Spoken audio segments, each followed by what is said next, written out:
Bienvenue dans cette vidéo. J'ai rencontré Valérie Sauvage à un séminaire qui est coach en audace pour les professionnels et les particuliers. Elle va nous faire l'honneur de nous présenter. Nous allons parler de procrastination dans cette vidéo. Valérie a une grosse expérience client, donc c'est hyper intéressant de comprendre comment elle fait pour aider ses clients et ses clientes à vaincre la procrastination. Alors déjà, merci Xavier de me laisser la parole. Effectivement, moi j'ai des clients professionnels et des particuliers qui ne viennent pas forcément me voir pour ce sujet-là, parce que je les aide à franchir des étapes, que ce soit des étapes de vie, se libérer d'énormément de peur, du fait de ne pas être assez affirmé, pas assez soi, pas assez à la hauteur des rêves en fait, qu'on peut nourrir des fois secrètement, parce que l'opinion des gens peut faire tellement peur qu'on n'ose pas les affirmer. Donc moi j'aide les gens à finalement gagner en audace, à être épanouis, à aller viser les étoiles, que ce soit au niveau perso, au niveau pro.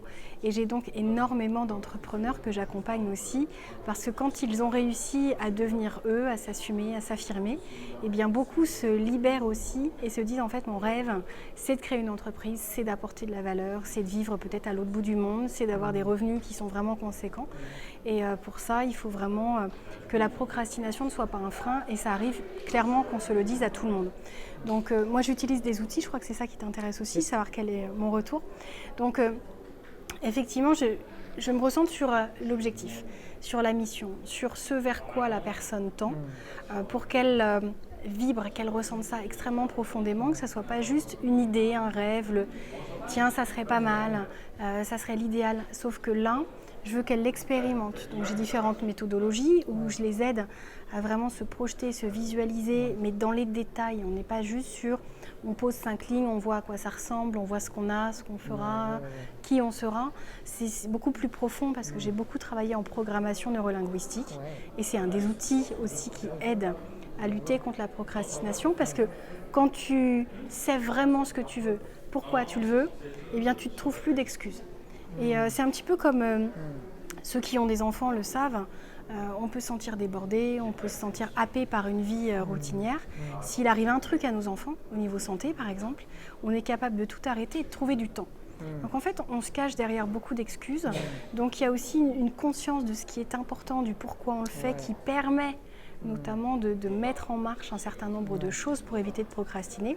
Et après, ce sont des plans d'action. C'est-à-dire que si on ne se met pas des dates, si on ne se met pas un objectif ambitieux, ça ne nous motive pas assez.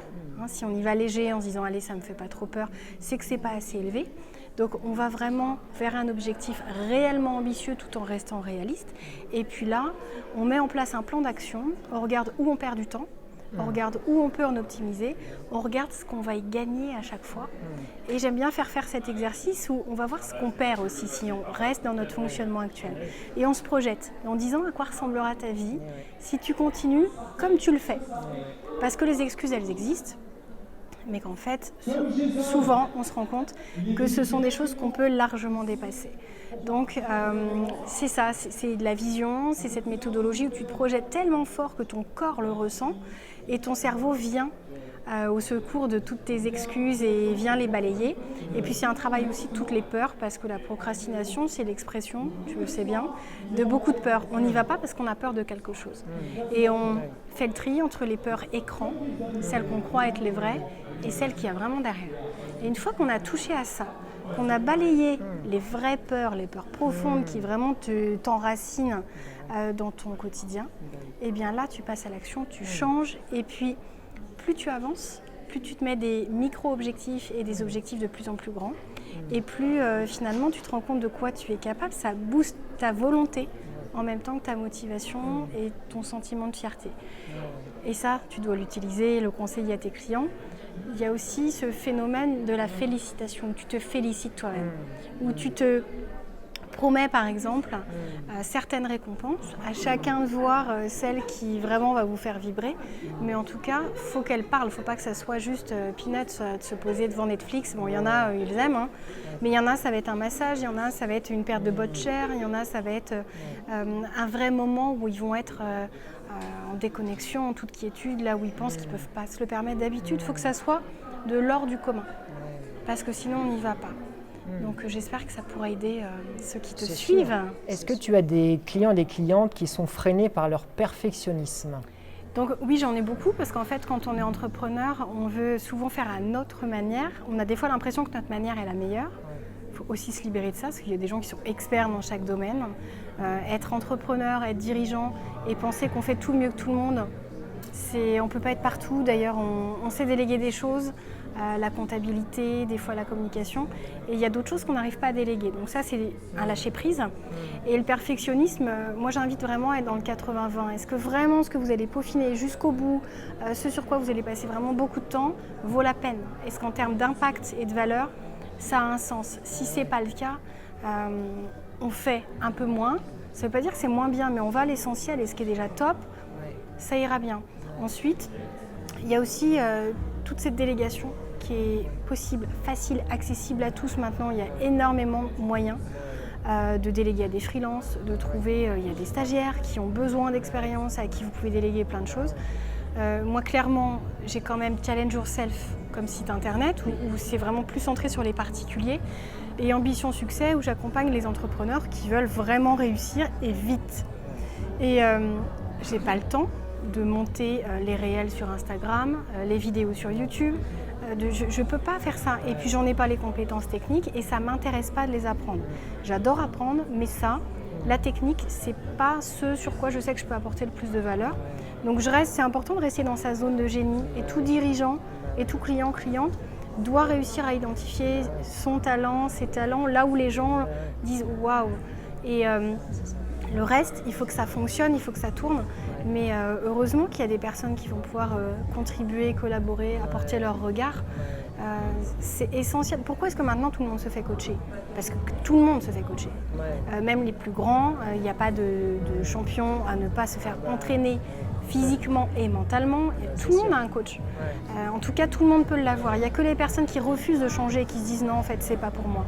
Mais sinon, on a tous à y gagner à différents niveaux. Moi, je travaille avec des très grands mentors et ils m'apprennent à chaque fois des choses. Et même eux ont cette modestie, des fois, de me dire qu'est-ce que tu en penses de ça, là, sur ce que je suis en train de faire? Et ça apporte énormément. Donc, c'est important de se dire le perfectionnisme, c'est bien, ça élève, ça nous amène à rester sur notre axe de qualité. Mais attention à ce que ça abîme et ce que ça détruit. Voilà. Merci. Du coup, ce qui est intéressant, ce que j'entends dans ce que tu viens de dire, c'est la notion de délégation et de se focaliser sur ce qu'on préfère faire et sur là où on est le plus compétent. Je pense que c'est une vraie question à se poser parce qu'on peut parfois s'éparpiller dans des choses qui ne nous plaisent pas beaucoup. Après, moi je pense que quand même l'inconfort fait partie du chemin. Est-ce qu'il y a vraiment un métier ou une fonction où c'est toujours facile et confortable? Je ne suis pas sûr. Donc je pense que supporter un peu d'inconfort, ça fait partie du jeu. Mais maintenant, c'est vrai qu'il ne faut pas oublier ce pourquoi on est fait. Et alors, le découvrir, si ce n'est pas le cas, il y a une vidéo, découvrir votre vocation, que vous pourrez aller regarder. Et puis, oui, je dirais la notion d'engagement et tout ça.